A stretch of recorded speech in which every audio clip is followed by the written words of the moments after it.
am called Ruth. History knows my name and that of my mother-in-law, Naomi. The lineage of our family is recorded in the annals of time. It is the lineage of kings. I am the great-great-grandmother of David, the renowned king of Israel, ancestor of the Christ, who is the salvation of the world. Yet much of our story remains unknown, a story that you, dear listener, may find to be of some value. I am called Naomi, a name that means sweetness. However, the tale of my life is one that is bittersweet. It first began with the famine in Judah, in my beloved Bethlehem, when my husband decided we would fare far better on the plateau of Moab. We packed our belongings and left. It was the hardest thing I have ever done. Leave our home, our land, our family, and friends. But I knew that even in a foreign land, the God of Abraham, Isaac, and Jacob would remain with us if our faith proved true. I'm not a woman who endures change well. I like order and routine, knowing from one day to the next, one season to the next, what needs to be done. The further we traveled from Judah, the more isolated I became. There was nothing familiar. The countryside was far lusher, the mountain peaks more craggy and remote. It was only through my prayers, turning to our Lord, that I felt connected and secure. Naomi rarely talks about that sad day 7 years ago. In fact, if her sons hadn't told Orpah and I, we might never have known what had happened. It was midsummer, and Naomi was bringing the noon meal to the fields. It was hot. A raw, hot day where the sun presses so hard into the earth that even fresh-turned soil turned skyward feels warm to the touch. Naomi went to her husband's field first, bringing barley cakes, honey, and cheese, and an extra measure of water. It was there she found him on the ground, the life drained from him by that relentless sun.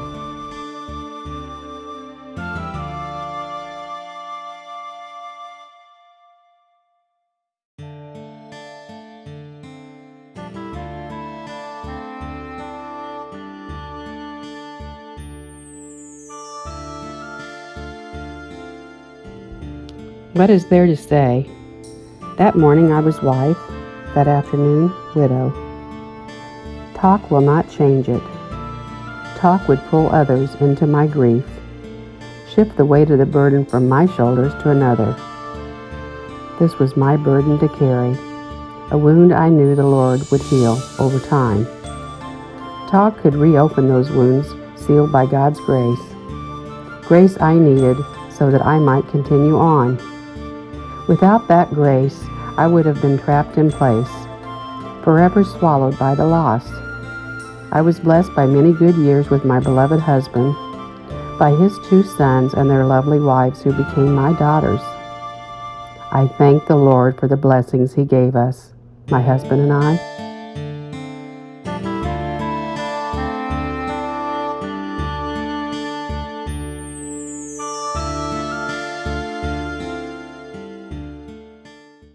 I learned firsthand the kind of grace it takes to survive loss when fever swept through our village. It took the young and the old, the frail and the hardy. It took Chilion, and 4 days later, it took Malahom.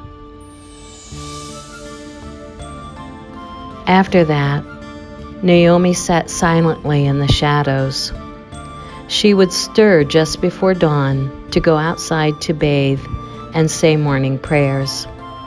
At night, when the village was quiet and the lamps turned low, she would climb the stairs to our rooftop and stand under the night sky. I would hear her prayers, prayers of praise and supplication, prayers of peace and for the well-being of our village, and for Orpha and me, prayers for her beloved Bethlehem and Judah. Where does that kind of faith come from? That steadfast faith sprung from loss, magnified threefold. I couldn't understand.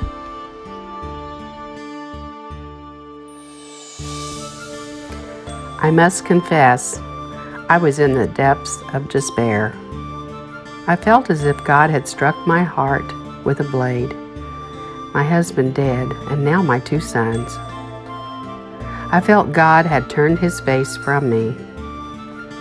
I know our history, and it is full of the desperate cries of those who fail to honor the Lord, fail to honor his laws. How have I offended thee, O Lord? Became my fervent prayer. Hour upon hour I prayed, reaching through the darkness that enveloped my soul for just a sliver of light. Lord, Lord, turn not from me, I prayed.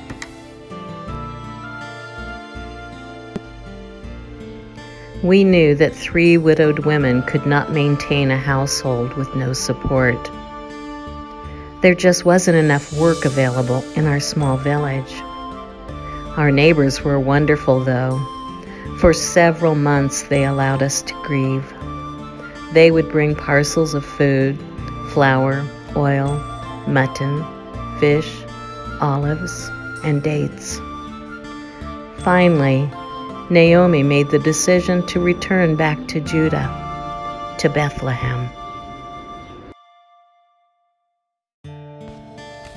My daughters, you should go back, each of you, to your mother's house.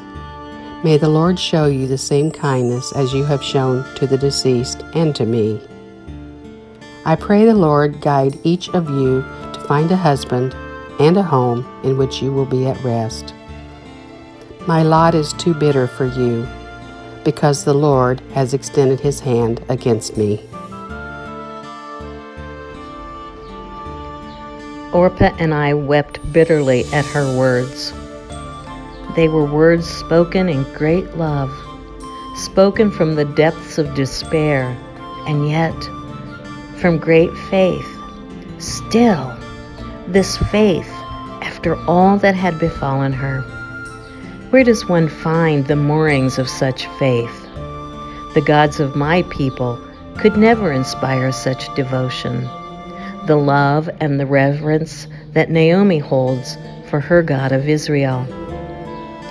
How could I turn from this? Go back to worshiping those empty idols that sit passively on altars, who do nothing. I longed to know Naomi's God.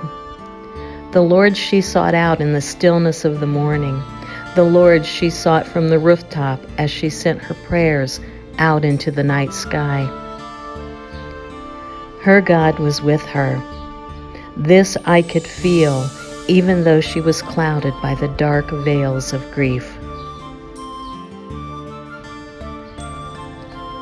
Orpah could not stop sobbing. Reluctantly, she released from Naomi's embrace and turned away to return to her family. Still, I clung to this woman. I could not let go.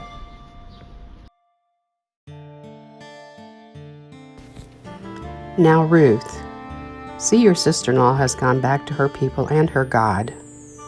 You must return as well. Leave the bleak landscape that is your mother-in-law's lot and return to your mother's house, where joy will once again find you.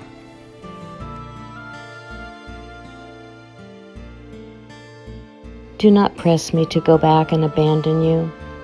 Wherever you go, I will go. Wherever you lodge, I will lodge. Your people shall be my people, and your God my God. Where you die, I will die, and there be buried. May the Lord do thus to me, and more, even if death separates me from you.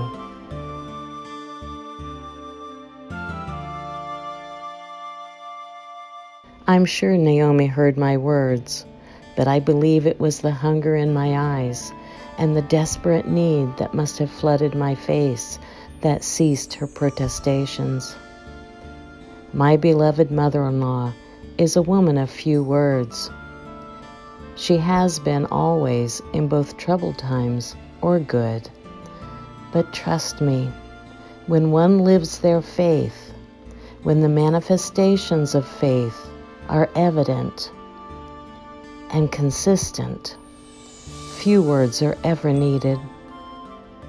I've often asked myself, what if I had returned to my mother's house? Had I never gleaned barley from that field? Had I never met the generous and kind Boaz? But I know such thoughts are folly. The Lord was always present. Naomi knew this. She trusted it. And through her, I came to know and trust as well.